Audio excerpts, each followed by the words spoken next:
Hi everyone, my name is Deborah Kame and I'm here with Arif Gursel and we are here with an interview and I just want to introduce myself a little bit. I am the marketing strategist for Africa Now and we're currently at the conference. We're just finishing up and Arif was the workshop leader for Pan-Africanism. Can you give a brief summary of like what you led in your workshop and how that went for you? Sure, thank you. Specifically in Pan-Africanism, my workshop was focused on allyism, so defining and managing alliances. Specifically, ally is a catch-all phrase that's being used right now that I don't think a lot of people truly understand what it means to be an ally. Allies usually are formed through agreements that have some kind of enforceable nature to them. They're binding agreements, they're goals, there are things that are set forth, there's equity, there's also terms for how you dissolve an alliance and like what happens there. And so I think as a community, it's really important as we talk about Pan-Africanism, as we talk about empowering the diaspora, that we also don't get confused or suckered by people who just show up and say they're allies of us. What does that mean? And so part of my workshop was putting together a toolkit and a framework for people to start to begin to create personal alliance agreements, right? So what does that mean to you, or what does it mean to your organization? And then how does somebody actually align with you, and how do you measure that? Exactly. And so actually at the beginning of the workshop, you went around and was like, are you an ally of something? And you asked a few people. So I want to ask you, what are you an ally of? Like, what do you support? I support the work we do in our nonprofit. And I think part of the reason why I started a nonprofit is because I couldn't truly be an ally to a lot of things that were out here. Even if I agreed with the overall mission, I couldn't agree with the execution. And so it was really hard for me as I started to get closer to some organizations and wanted to help. I didn't like how they were doing the work they were doing. I might have agreed with the mission, but I didn't like the tactics. And so it became very important for me to create an organization and a model that allowed me to execute on behalf of the things that I saw vitally needed in the Pan-African community. So I'm an ally to my own organization. And to Africa Now, because you're here. Yeah, I'm here. Now. Right? But like, yes. I'm an ally to Africa Now because the mission of what was discussed here aligns with the things that I care about as well. And is there anything specific that you can tell, like that kind of connects both you and Africa Now? Yeah, I think the notion and the idea of Africa in general, I have some super radical ideas around community formation. One of the most radical is that I assume that like Africa ain't even African. Like the word Africa ain't even African. The land masses that we align to and the labels that we operate under right now aren't African. Like they were assigned to us based on European carvation, right? They carved up some stuff and was like, here y'all go. So I think the powerful thing that's happening though is there's an identity awakening that regardless of what you want to operate under as a label, I think there's a shared experience understanding that I'm starting to see in the younger generations that it's just beautiful. And I don't, even if I start to look at the popularity of Afrobeat, like as somebody that comes from the music industry, like that's just a beautiful thing to see like this genre of music become popular and to have a fan base that's both being embraced by people originally from the continent and their first degree friends who are going, I don't know who Burna Boy is, but I'm gonna go learn. I don't know who, like, you know what I mean? And I was talking to a friend of mine a while ago who is African, never lived in America till recently, raised in Canada. And I remember saying, like, we were talking about our struggles growing up in culture, and I was like, yo, like, African booty scratcher was this thing that, like, kept a lot of black people when I was growing up in the 80s and 90s from wanting to claim African identity. Exactly. Yeah. It's like, yo, I ain't African. Yeah. And it was like, yo, that dude is an African booty scratcher. Right. And I remember my friend looked at me and says, yo, what is an African booty scratcher?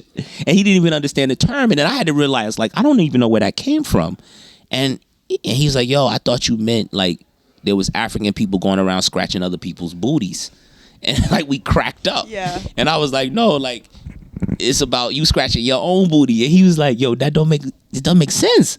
And then I had to replay in my mind, like, how did we get to that? Yeah. Like, how did we actually get to African booty scratching? And then when I remembered, it was the Ethiopian famine in the 80s. And all we saw were pictures of kids with fat bellies, flies on them, scratching themselves. Then the joke became, because how comedians do, right? You spin this thing like, oh, you African booty scratcher. Because all we had been told of Africa to that point is that, like, there's famine over there. Right. It's disease, it's death. Like, there's no buildings, there's no science, there's no smart, there's no resources. Yeah. It's a third world continent. Exactly. The whole continent's just third world. Yeah. Right? And so, like, there's an awakening that that's not the case. I think there's an empowerment around media that's no longer controlled. Like, there used to be 5 channels. You turned on the TV and you saw what they showed you. Right? And there's a different thing now when, like, a dude like me who's just adventurous gets on a plane and goes a place, and then, like, yo, my people, I'm seeing Instagram stories like, yo, bro, where's that? That's Nigeria? Yo, bro, where's that? That's South Africa? Yeah. Yo, bro, where's that? Yo, that looks bomb. Yo, what's that beach? Where's that you eating? Yo, I gotta get that. What's that sound? Like, yo, them clothes, yo, that shit is fly. Yo, them shoes, like, that's all coming from the continent. And so we are realizing that we've been lied to for a long time. And there's been a system in place that allowed us to devalue ourselves. So the beautiful thing about this conference is just seeing, like, there's a coming together that's happening. I think the thing that I want to see more happen is I want to see us drop this whole, like, African American, like, that don't mean a thing. Yeah. And the thing that I say to people, like, my ancestors didn't abandon me because we got on a ship. Right? Like, I might not know where I came from as a family lineage, but my ancestors do. They ain't forgot me. Yeah. They still talk to me. Right. Right? And so... And they're probably still walking right beside you. Not probably. Right? Like, you walk in my house, Alekba's at the door. Exactly. There's no probably.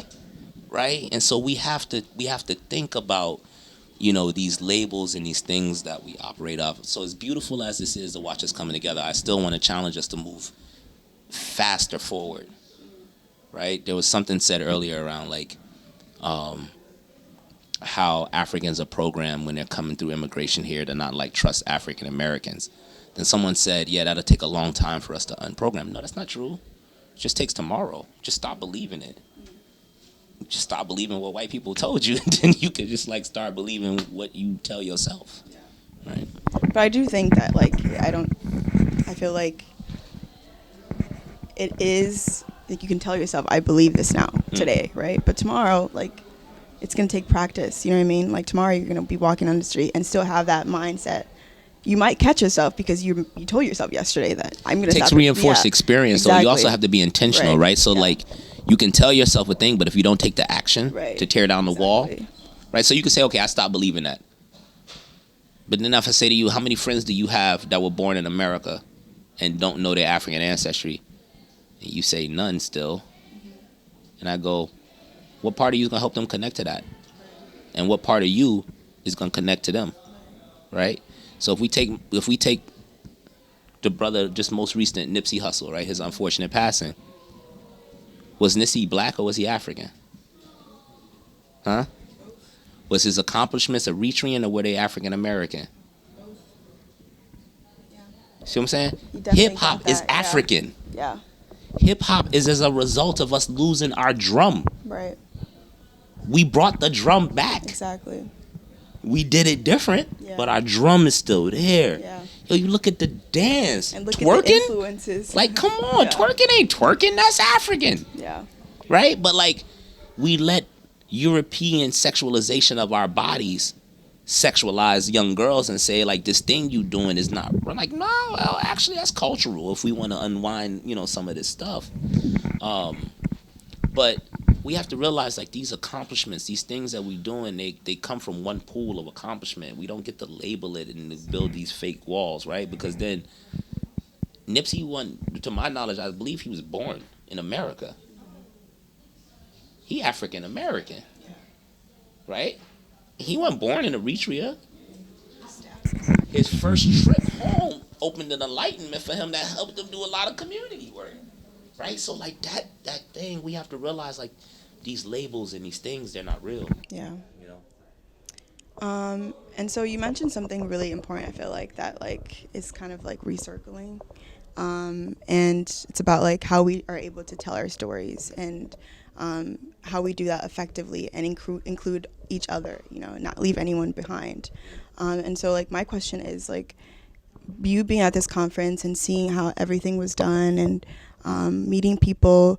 How would you like? What advice would you give young folks here to like kind of emerge our stories together and kind of move forwards, right? Because we have different stories, and I'm sure everyone came with their like intentions to this conference. But how do we move together? Like, how do we move all our stories together and do that in the future? How do we say like, oh, I was there during Burna Boy era, and not like segregate. Oh, I'm African American from that. I don't know. The first thing that comes to mind, like I don't always have an answer to questions, right? So the first thing that comes to mind when you ask me that is how do we ensure that we create space to listen to each other's stories? A story being told is only impactful if the story is listened to. So if we're all telling stories and no one is listening to stories, what are we doing? So I think if we get to a place where we can figure out how do we create platforms and process for us to ingest stories, I think it'll figure itself out. Because if we're listening to stories, then they become part of us. Like, you know, when you read a book, you watch a movie, you kind of interpret it. It becomes part of you. I don't know the answer, but maybe that's a way to think of it. Is, you know, I was talking to my daughter yesterday as I was trying to tell her something. She was waiting to talk, and I said, you know, simply, baby, you can't be learning if you ain't listening. You can't talk and listen at the same time. So maybe we just have to figure out how do we create space to listen more. I think that's what's wrong with our community is everybody has an opinion. Everybody wants to talk. Not a lot of people want to listen and figure out like how do we draw a map to the next step based on the thing that this person just said. Everybody was more concerned with being right. Yeah. Well, thank you for coming to this conference and just chatting with me here. We're lucky to have you here, and I'm kind of just inspired by your work, and I hope to visit the Union. Yeah, man, have you down there? Come see us. The Union, Seattle. Yeah, for Africa sure. now, Africa next, Africa forever.